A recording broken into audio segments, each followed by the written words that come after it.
welcome to our living laboratory, where scientists from EPCOT and the U.S. Department of Agriculture are exploring innovative ways to produce bountiful harvests now and into the future.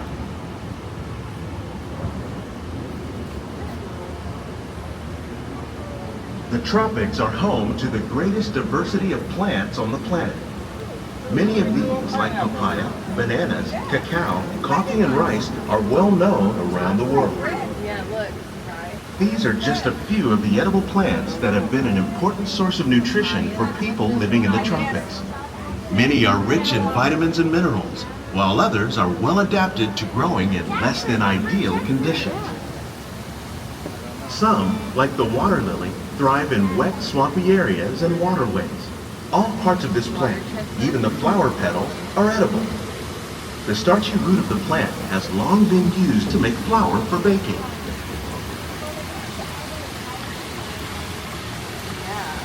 One day, many of these lesser-known tropical plants may be as important as the bananas growing on both sides of the boat. More than 28 million tons of bananas are eaten annually, making it the most popular fruit in the world.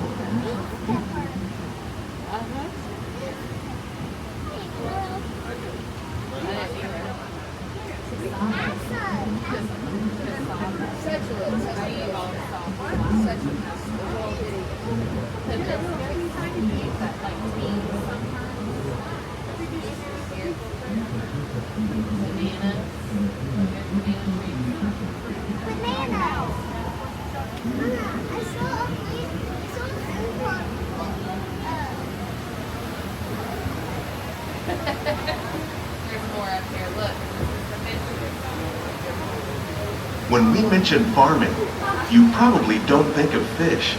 But fish farming, or aquaculture, accounts for nearly half of all the seafood consumed globally. Tilapia, bass, and catfish, like the ones you see here, are three of the more popular crops raised by fish farmers.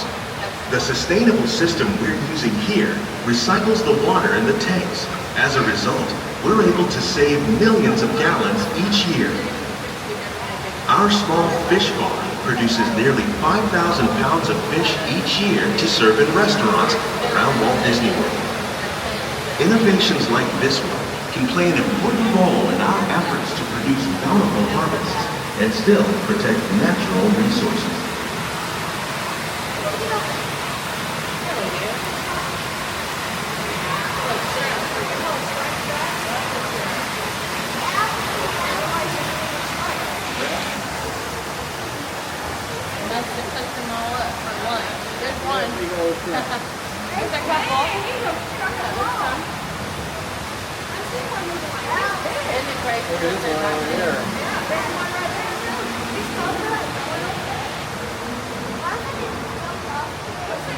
While there are more than 50,000 edible plant species in the world, most of us are only familiar with the handful that make up our everyday diet.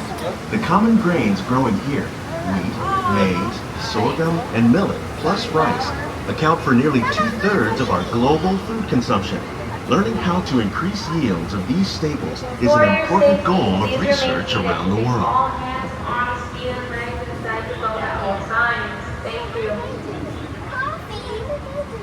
Look at that. No whites up.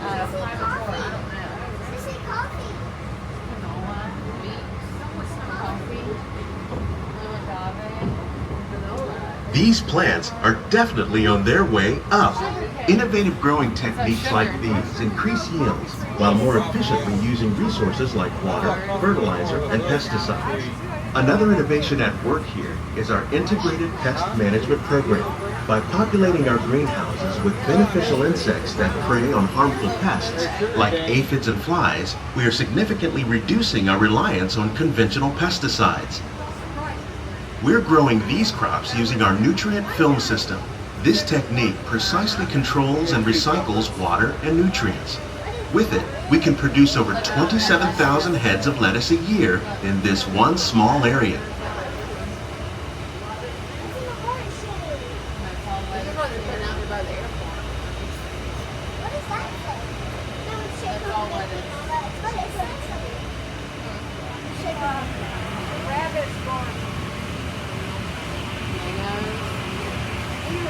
Some of our best ideas have been inspired by nature, like these fruit and vegetable trees.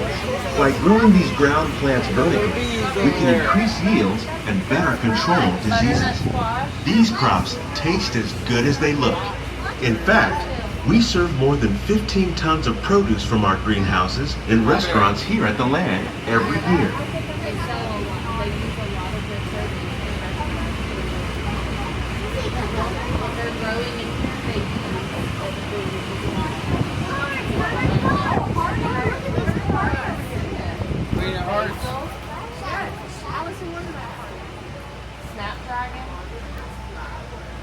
The future of agriculture may include innovative ideas like this vertical growing system. Plants grown in this way use a fraction of the space required by traditional growing methods. That saves water and increases production. The aquaponics system on your left combines hydroponics with aquaculture. The fish provide a natural source of fertilizer for the plants, and the plants help keep the water clean for the fish. It's another great way to produce more while using less.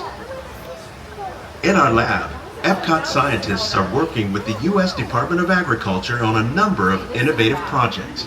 The goal of these efforts is to produce higher yielding and better quality plants.